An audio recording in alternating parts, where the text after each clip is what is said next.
Match box presents के बैठी कुर्सी पर। नमस्कार, रुआ देखा तनी मैच बॉक्स की जौन मुहिम बा के बैठी कुर्सी पर के अंतर्गत लगातार महाराजगंज विधानसभा से रुआ ग्राउंड रिपोर्टिंग देखा तनी। इस संदर्भ में एगो नेताजी से भेंट भइल जहाँ से हम लोग के बात करावे जाता नहीं, यहाँ के जनता पार्टी से चुनाव लड़तनी। तो आई यहाँ के सबसे पहले हम यहाँ के परिचय यहाँ से लेता नहीं, उसके बाद यहाँ के प्रश्न यहाँ से कल जाई। का नाम है राउर? कामाख्या नारायण सिंह। राउर पार्टी के तो एजेंडा हुई, राउर एजेंडा का बा महाराजगंज विधानसभा खातिर? पहिलका एजेंडा हमारा के महाराज के जिला बनाए और दूसर का बा कि यहाँ बहुत ज़्यादा आपराधिक घटना हो रही बा, अपराध मुक्त महाराज बनाए। यहाँ महाराज शहर के नाली गली इतना ना खराब हो गई बा कि पानी के जल जमाव रहता, एकरा का हम दूर करें। आखिर लोग के वोट काहे दी?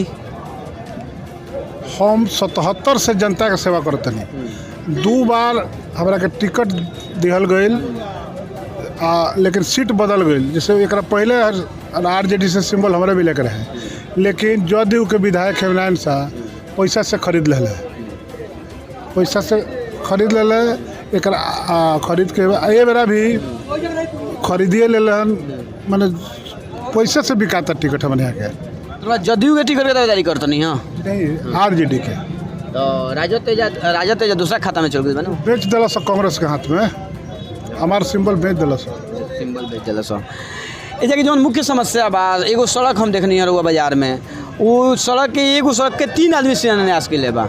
का सच्चाई बा ओकर? सच्चाई बा जो पहले हेमनारायण शाह विधायक वगैरह कैले, ओकरा बाद हमारे सांसद जी कैले, तब वो सड़क ना बनल। तो लास्ट में एगो हमारा नगर पंचायत में 15 साल पत्नी हमार पार्षद रह बड़ी, ओमे के एगो डोम जाति के सागर बांसपुर उद्घाटन कैले, तबो नहीं बनत। अब हमरा बुझाता है कि हम चुनाव जीत गए तो पहलका काम वो रोडवे के बनवाए। पहलका काम रही रोडवा बनावल। रोड के साथ साथ का विकास करे में हुआ ए जाके और अलग ई तो हो गए और सीमा महाराजगंज के विकास, महाराजगंज से बाहर का विकास करे में हुआ। हम महाराज से बाहर भगवानपुर बा, जो हमारा महाराज विधानसभा में बा, भगवानपुर में हम 20 दिन से गली गली घूमत रही, ना कहीं रोड बा, ना कहीं नाला बा, ना कहीं सड़क बा। तो ओकरा के पूर्ण रूप से हम विकास करब, यही हमारे एजेंडा बा। ना रोड बा ना नाला बा। ओकरा बाद शिक्षा के लेकर वजह क्या करे के चाहत नहीं? शिक्षा खातिर हम चाहते हैं एगो मेडिकल कॉलेज है खुलवाओ जा, एक खातिर हम प्रयास करें। मेडिकल कॉलेज तो ऑलरेडी जो खुलता, मेडिकल कॉलेज ना हो, वो पारा मेडिकल हो। और अलग मैंने जनता से रुआ का अपील करें? व्यवहार न्यायालय यहाँ नहीं है, अनुमंडल वाला बहुत दिन हो गई, लालू यादव जी यहाँ उद्घाटन करके बनौल है, लेकिन आज तक की सरकार व्यवहार न्यायालय यहाँ ना, व्यवहार न्यायालय के हम कोशिश करें यहाँ चले लगे। रुआ सबसे लड़ाई में के बार जैसे जब महागठबंधन भी लड़ती है, एनडीए भी लड़ती है, तो वो लड़ाई में रुआ अपने आपके कहाँ देखो तनी? लड़ाई में हमारा संग ना हेमनारायण शाह जी बड़े ना दुबे जी बनी। दुबे जी तो हमारे गुरु हैं, देवता तुल्य उनका का मानता नहीं हम, लेकिन वहाँ का बाहर के आदमी बनी। यहाँ के जनता चाहता कि लोकल के हो जीतू, और लोकल यहाँ का हमारे विधायक गिरनी हो, इनके के लोग नकार दिला बा। गाँव में झाड़ू लेके लोग घूमता, इनका के खोजता, ये बेचारू गाड़ी से उतरत नहीं, कौन गाड़ी में से गोड़ ला के भागत रहता है। तो लड़ाई तो हमारा केहू से नहीं हो सकल कि केहू निर्दलीय में से आगे बढ़ के लड़े खातिर आवे, पार्टी वाला लोग केहू नहीं के। देवरंजनो बाबू टिकट 60 लाख में किन के ले बड़े, लेकिन वो लड़ाई से बहुत दूर बढ़े। उनका से अच्छा बड़े मनोरंजन बाबू, उनकर वोट कुछ जहाँ तक गई तो लौकता। अब पार्टी वाला लोग ये लौकता, ये लोग तो नामे निशान नहीं है। अब महाराज जनता चाहता कि केहू महाराजगंज के विधायक बनो, बाहरी आदमी के बर्दाश्त नहीं करता। अगर वो के महाराजगंज के जनता मौका देती है तो और सरकार के साथ बने और मुख्यमंत्री के हुई? हम चाहब जो जौना पार्टी से हम जुड़ा रही हम, वही आदमी के मुख्यमंत्री बनाई, तेजस्वी के। मैंने फैन रुआ राजद में ही जाए के चाहते हैं? मैंने हमारे पार्टी से बात करें, पार्टी के अध्यक्ष हमारे बैठल बनी, ये सब राय दी, तो कोशिश हमने करें जो नीतीश के छोड़ के केहू के बनावल जाए। आई यहाँ के पार्टी के अध्यक्ष साहब से भी हम बात करके प्रयास करें, हम चाहे कैमरा पर्सन। और वह पार्टी के मुख्य एजेंडा का बा? राजनीतिक दल के एजेंडा का होला? As a journalist I want to know you एगो राजनीतिक दल के एजेंडा का होला। राजनीतिक दल के एजेंडा यह न होला कि जनता के आकांक्षा, ओकरा इच्छा, ओकरा आवश्यकता के अनुसार नीति बनावल, रणनीति बनावल, कार्यनीति बनावल, सरकार में आइल तो ओकरा के इम्प्लीमेंट कई, यह न कोनो पार्टी के कार्य योजना होला।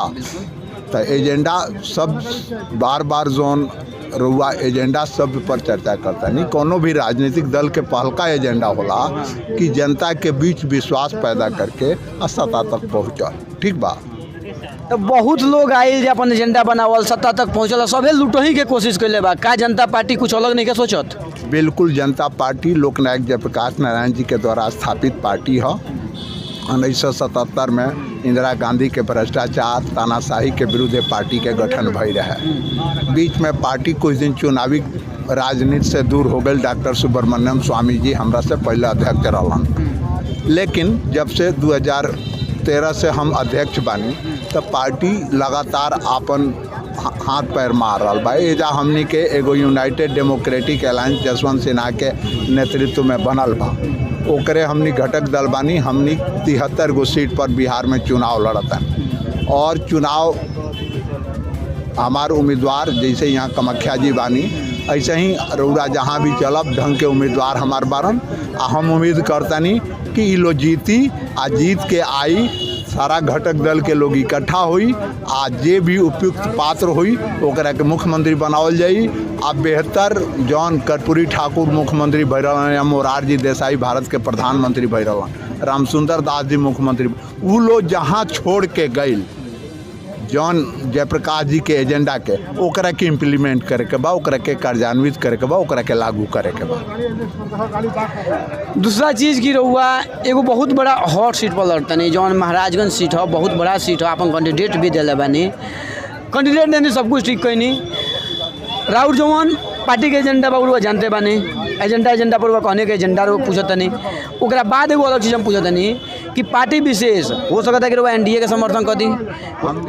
हम जनता और बिहार का हित में जौन हुई, ऐसे हमनी उम्मीद करतनी कि हमनी 243 सीट पर हमार गठबंधन लड़ता यूडीए, यूनाइटेड डेमोक्रेटिक अलायंस, और हमनी उम्मीद करतनी कि हमनी सरकार में आए। अच्छा ना, और केहू के एनडीए के या यूपीए के समर्थन के हालात में हमनी नहीं खी।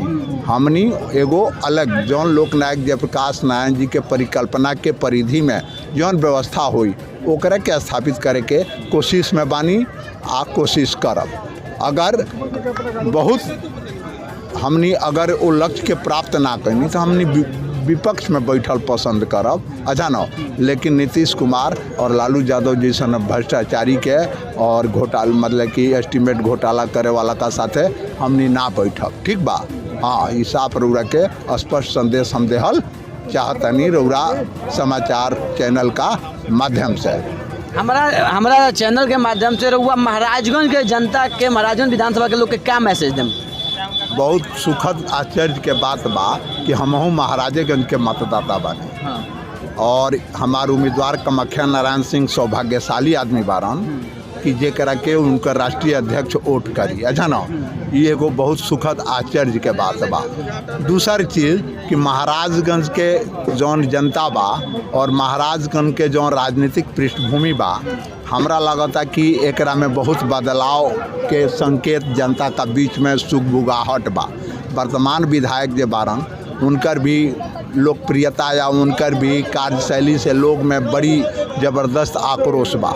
आ ऐसन केहू लौकत नहीं है कि जे मतलब कि जनता के बात लेके, जन मुद्दा के लेके जनता का बीच में आए के जनता पार्टी जनता के पार्टी है। आज जनता के मुद्दा का साथ है, जनता का बीच में हमनी आइल बनी। आज महाराजगंज के जनता अगर हमारा उम्मीदवार पर भरोसा करी, हमारा उम्मीदवार के जिताई, तो हम कमिटमेंट करतनी कि महाराजगंज इतना बेहतर और सुंदर बनावल जाई कि रउआ एक बाद जब आए तो रउरा एक अनुभूति हुई।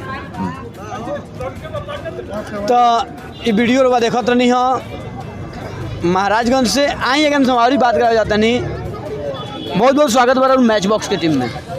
राज कपूर प्रसाद यादव। राष्ट्रीय प्रधान महासचिव जनता पार्टी।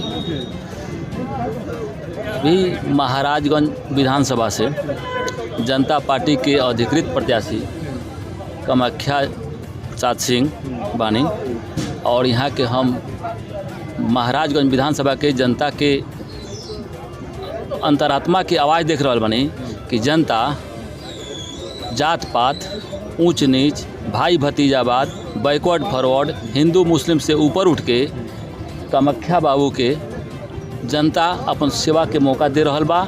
आ जनता के यहाँ के सेवा करे में 2 कदम आगे रहेम और जनता पार्टी के यहाँ अधिकृत उम्मीदवार बानी अहें का जीते। सिवान से रहुआ 8 सीट पर लड़ता नहीं ना, सिवान से कुछ घटक दल जन बा। सिवान से 3 विधानसभा में लड़ रहा बा।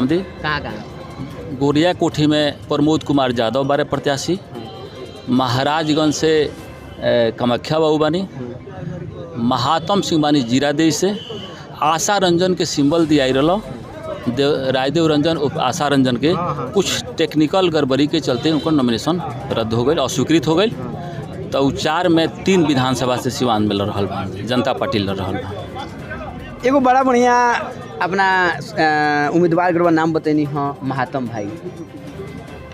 तो महात्म भाई के विचारधारा रुआ पता बा? महात्म जी समाजवादी आदमी। जेपी जयप्रकाश नारायण जी जब पार्टी की स्थापना 23 जनवरी 1977 में कहनी, वो समय वो बैच के जीवनदानी जी, जेपी महात्म जी, शंभूनाथ प्रसाद सिंह महाराज मरहौड़ा से बने, वो सब जेपी के विचारधारा से लोग जुड़ल बा। जयप्रकाश नारायण जी के जनता पार्टी के विचारधारा से जुड़ल बा। सब लोग सकारात्मक लोग बा। तो रउआ देखनी हो कि जनता पार्टी के विचारधारा बा, वो विचारधारा जयप्रकाश नारायण जी के विचारधारा पर चुनाव लड़ता। तो ये बदकुचन हमनी के होत रहा जनता पार्टी के प्रत्याशी, जनता पार्टी के पदाधिकारी लोग से। ये बदकुचन कैसन लागल एक कमेंट करके बताई। अगर अभी तक रुआ मैच बॉक्स सब्सक्राइब नहीं कैले तो सब्सक्राइब कर ली। अगला खबर खातिर रुआ लगातार देखते रही मैच बॉक्स। नमस्कार।